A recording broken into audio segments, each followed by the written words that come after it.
as you may be able to tell by my smeared makeup, I have been crying. I look like I'm doing really well even though I've got mental health problems. I definitely am in the highly functioning category, and actually the more poorly I am, the more I work and get obsessed with work. I don't always get the support I need because it's like, oh, it's all right, Sophie's managing.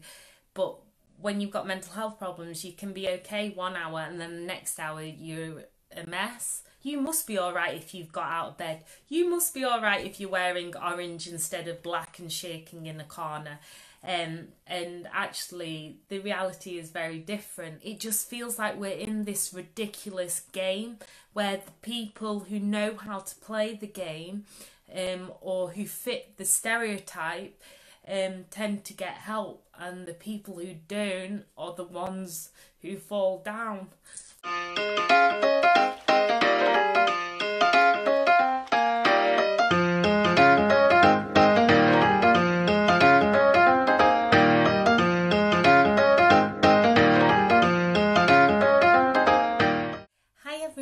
Hope you're having a good Wednesday. It's been sunny here in Wakefield, so it has lifted my mood a little bit, but as you may be able to tell by my smeared makeup, I have been crying, because I know there's that saying, when you've been strong for too long, but I think sometimes, because I guess I look like I'm doing really well even though I've got mental health problems, it doesn't mean that you're not still struggling. And I find whilst friends and family can be really supportive and praise you for being inspirational and go-getting, a lot of the world almost demonises this when we're highly functioning with mental health problems. So for example, if you've ever had to deal with mental health services or doctors, and you often don't tick enough boxes if you are highly functioning and push yourself to get out of bed, and you push yourself to do work, and it's not always possible, but sometimes you just have to like literally drag yourself to do things, and I'm not saying that's always possible when you've got mental illness, but I definitely am in the highly functioning category, and actually the more poorly I am, the more I work and get obsessed with work, and I find that I get like put down like in the sense of professionals, so I don't always get the support I need because it's like, oh, it's all right, Sophie's managing. But when you've got mental health problems, you can be okay 1 hour and then the next hour you're a mess, and I think we should actually encourage people to function as well as possible in society and not criticise them. It's like, oh well, you must be all right if you're doing that. You must be all right if you've got out of bed. You must be all right if you're wearing orange instead of black and shaking in a corner. And actually, the reality is very different. I really push myself. I don't let my mental health take over me as much as possible. And I try and be as strong and almost too cruel on myself to make sure that I still do things and get out, and force myself to do things, and then I crumble often, and people say, oh well, you've done too much, or I don't get the support or the medication because I'm too functioning. So I don't know if any of you have had the joy of having an ATOS or whatever they're called, the fit for work appointments, because often they can be an absolute joke, and people do tell you that to actually claim benefits that you have to always talk about your worst day. But when you're somebody like me who tries to be optimistic and smiles a lot and wears colour and wears makeup sometimes, I often get like, oh well, she's fine, then she doesn't need any help. And anyone who's had the joy of doing those appointments will know that even if you've got mental health problems, it's whether you can touch your toes or not. and whether you can reach your arms out or carry something, it's judged by the most ridiculous of things is mental health. And I think it's the one illness where we almost judge people for doing well, for managing it well, and we think that actually people should be rocking in a corner and cutting themselves off. Now, there is a spectrum of mental health, and there is a part that sometimes I do that, and sometimes people can't help but do that.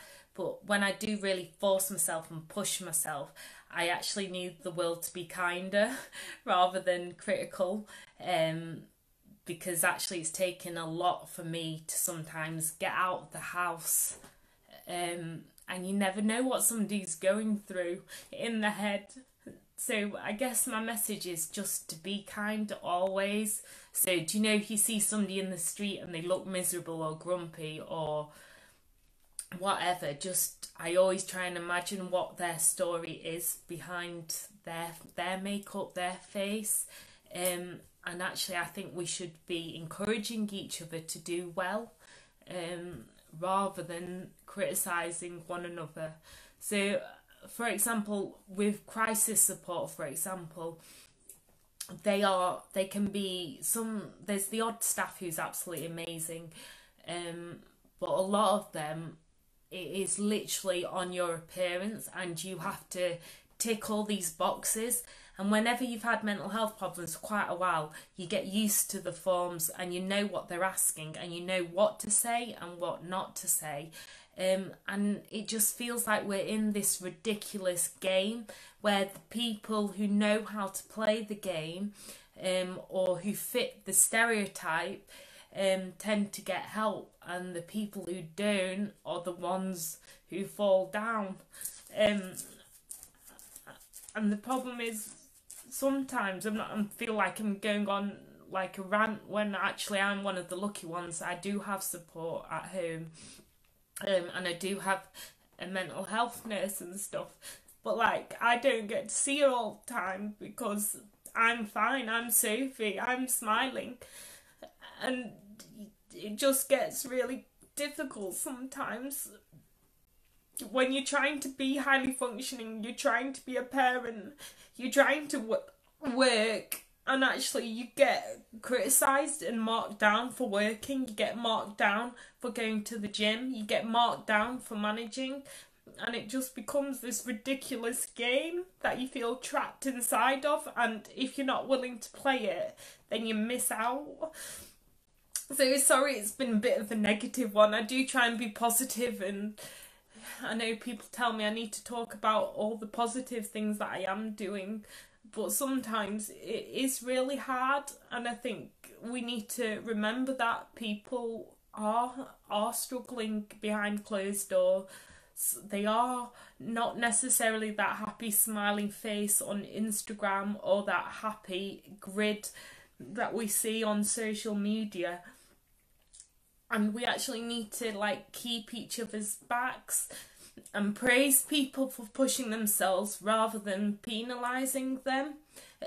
So I think we just need to change the way we treat mental health, because at the moment it feels like if you don't know how to play the game, or you haven't got the people playing the game for you, then you won't get the help.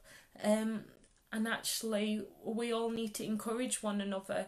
And I just think we should get rid of forms and silly protocols when it comes to mental health, because it's not the same as physical health. It is as important, and it is difficult, and it is as common, but it is different.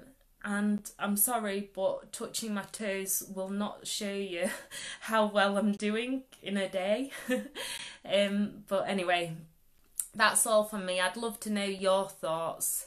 But yeah, this is me, and this week I've run businesses, I've done vlogging workshops, I'm doing more filmmaking tomorrow, and helping people with life skills and whatnot, which I love. But yeah, I'm struggling too. Anyway, sending lots of love and peace to you all.